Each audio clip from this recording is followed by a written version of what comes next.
Assalamualaikum warahmatullahi wabarakatuh. Waalaikumsalam warahmatullahi wabarakatuh. Bismillah, alhamdulillah, wassalatu wassalamu ala rasulillah Sayyidina Muhammad ibn Abdillah wa ala alihi wa ashabihi wa mawalah wa la hawla wa la quwata illa billah, amma ba'dah. Para sesepuh, hadirin, hadirat sekalian yang saya hormati, beserta semua yang hadir saja ini. Jadi karena tadi itu ucapan daripada Sohibul Bait itu kan sudah menyapa panjenengan, jadi untuk menghemat waktu mungkin saya tidak menyapa panjenengan satu persatu, mohon maaf. Nggih Mas, yaku ceder. Iki ngapal ceder tok kula. Alhamdulillah pada malam hari ini kita semuanya masih diberi kesempatan oleh Allah Subhanahu wa taala untuk bisa memulai aktivitas kita, khususnya adalah aktivitas ngaji setiap malam Sabtu. Ya, tujuannya tidak lain adalah kita berusaha untuk meningkatkan kualitas ketakwaan kita di hadapan Allah Subhanahu wa taala. Tentunya bertambahnya kualitas itu tidak lain adalah dengan menambah wawasan daripada setiap ibadah yang kita laksanakan. Jadi kita akan menjadi profesional itu kan kalau kita itu tahu ilmunya. Seorang pakar di dalam apapun itu, atau seorang dalang itu bisa menjadi profesional itu karena tahu ilmunya tentang perdalangan. Selain itu keturunan. Jadi selain itu adalah keturunan bawaan, tetapi juga karena kita tahu ilmu daripada perdalangan, maka itu akan menjadi profesional. Seorang dokter itu akan menjadi profesional itu manakala tahu ilmu tentang kedokteran. Apapun profesi yang dilakukan oleh manusia itu akan menjadi profesional kalau tahu tentang ilmunya. Maka ibadah kita itu akan dikatakan profesional. Maksudnya daripada profesional ini adalah ibadah yang ideal.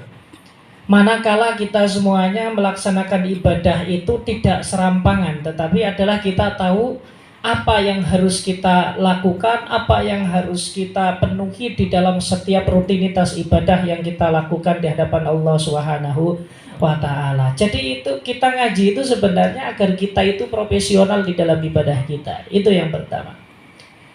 Kemudian yang kedua, karena saya ini jatahnya adalah muqaddimah. Yang namanya muqaddimah itu kan kulit. Jadi kebenaran hanya dijatahi muqaddimah halal bihalal. Nanti isinya yang akan disampaikan oleh Mas Yatumi. Jadi ini muqaddimah. Yang namanya muqaddimah ini kan hanya bagian depan tetapi tidak menyentuh kepada isi. Halal bihalal ini lahir itu karena memang ada sentuhan antara agama dengan kultur atau budaya kita. Hebatnya ulama-ulama kita dulu ketika menyebarkan agama Islam itu, yang disebarkan itu adalah isinya, bukan bungkusnya. Ini yang menurut Imam Asy-Syatibi ini, beliau mengatakan al-ibratu bil musammayati la bil asma. Yang terpenting itu adalah isinya. Yang terpenting itu adalah atau yang paling penting itu adalah substansinya, bukan bungkus dan mereknya. Saya berikan gambaran yang sederhana, misalkan botol minuman keras kalau isinya air putih itu halal atau haram? Halal. Karena yang terpenting itu adalah isi, bukan bungkus atau bukan botolnya. Gelas tulisannya es teh manis, tetapi isinya adalah minuman keras. Maka ini menjadi halal atau haram? Haram. Inilah yang kemudian dasar prinsip daripada al-ibratu bil musammayati la bil asma ini kemudian diadopsi oleh ulama-ulama kita, ya, belajar ke Timur Tengah, yang dibawa ini adalah substansi agamanya. Maka substansi agama ini kemudian dimasukkan ke dalam budaya-budaya masyarakat Indonesia secara umum. Dan ini berbeda-beda. Kita kenal yang namanya Sunan Kalijaga. Lewat apa dakwah beliau? Wayang. Yang sebelumnya ini adalah bukan budaya Islam. Diambil perwayangannya, lalu nilai Islam dimasukkan ke dalamnya. Kita orang Jawa itu dulu ini seneng kumpul-kumpul. Ya, kumpul-kumpul, tradisi orang Jawa itu kan kalau kumpul-kumpul itu ya ada yang udut, ada yang ngopi. Ini adalah bagian daripada budaya. Lalu kemudian yang dulu kumpul-kumpulnya itu adalah kumpul-kumpul yang tidak ada substansi agamanya, dimasuki itu ya oleh ulama-ulama kita, oleh para wali songo, nilai-nilai agama di dalamnya. Ya, maka perkumpulan itu tetap ada ya meskipun Islam belum masuk. Cuman ketika Islam datang, lalu isi daripada perkumpulan tersebut menjadi beda.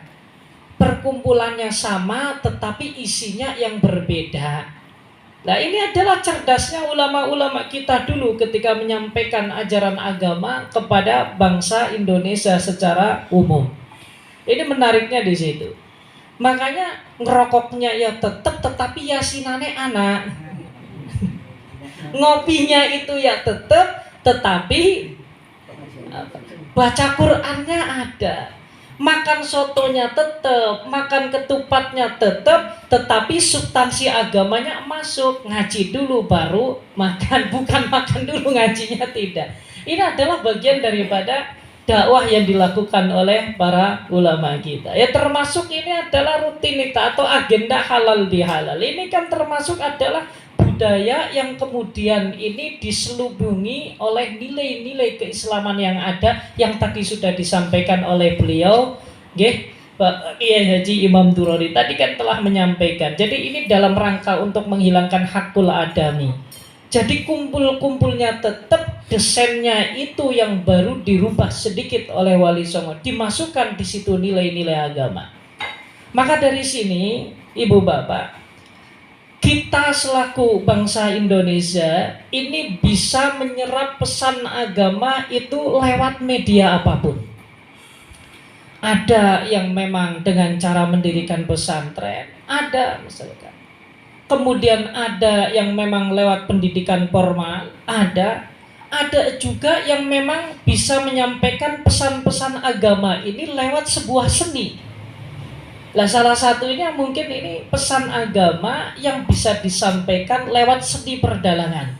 Ini adalah bagian daripada bagaimana Islam ini begitu relevansinya, begitu fleksibelnya, mampu menyampaikan pesan-pesan kepada umat manusia ini dengan cara yang sangat-sangat sederhana, tetapi itu mudah diterima oleh kalangan manusia.